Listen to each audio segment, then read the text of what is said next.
Ma'am Georgia! Dave! Anong ginagawa mo dito? Hindi ka dapat nagpunta dito eh. Eh, ma'am.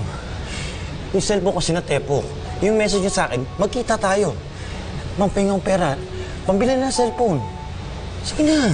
Oo na! Basta umalis ka lang dito. Di ba nahuli ka na noon?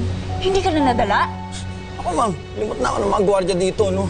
Kita mo, dali ko nakapasok dito sa village. Ano, ma'am? Yun ang pera. Umalis ka na, Dave. Ka na! Ano ba? Oh, wala akong pera niya eh. Paano tayo makapag-usap niya? Georgia! Sabi na umalis ka na eh.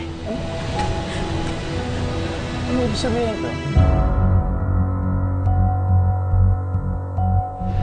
Ano yung pera, ma'am? Pinsan mo ba si Georgia? Hoy, sumagot ka! Hindi ko pinsan si Georgia. Ikaw na naman? Anong nagawa mo rito? Buti dumating ka. Tulungan mo ako kasi hinihingan niya ako ng pera. Masa kaulo ito ha? Rom, sandali! Kaya mo na siya. Ano ibig sabihin ito, Georgia? I-report na lang natin sa polis. Alam mo, kanina sinasaktan niya ako eh.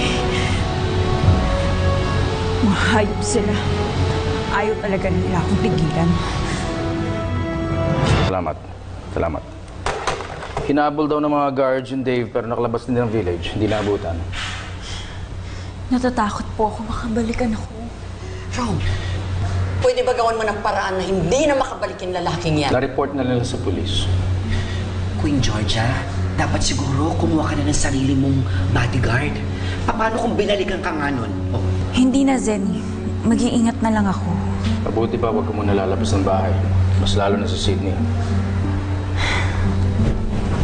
Sige, Rom. Thank you, ha. Buti na lang dumating ka kanina. Sabi kayo, ma'am. Lalo niyo naman ako pesama kay sir. Eh, wala naman akong choice eh. Eh, bakit kasi nagpunta ka pa dun sa bahay? Oo nga naman, Dave. Sira ulo ka talaga. Huwag mo na uulitin yun, ha? Kaya mo na. Nalusutan ko naman na yun eh. Ang pinuproblema ko, si Brian. Tinawagan niya si Rom. Eh, baka naman kumanta yun kay Rom, ha? Ako, pag nakita ko talaga yung Brian na naman, tutuluyan ko na yun.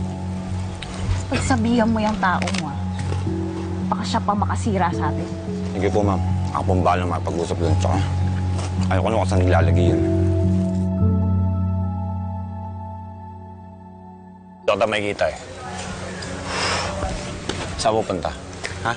May kipagkita kay Emma. Sabi ko naman sa'yo, di ba? Hahanap ako ng racket sa iba. Huwag mong pakialaman ng diskarte ko dahil hindi ko pinapakialaman ng sa'yo. Tarantado ka. Wala ka na sa sarili mo. Hindi mo na alam ginagawa mo. Alam na alam ko, Dave. Kikita na rin ako ng pera. Hoy! Hoy! Tarantado mo bumalik ito! Ayaw malintika ka sa akin!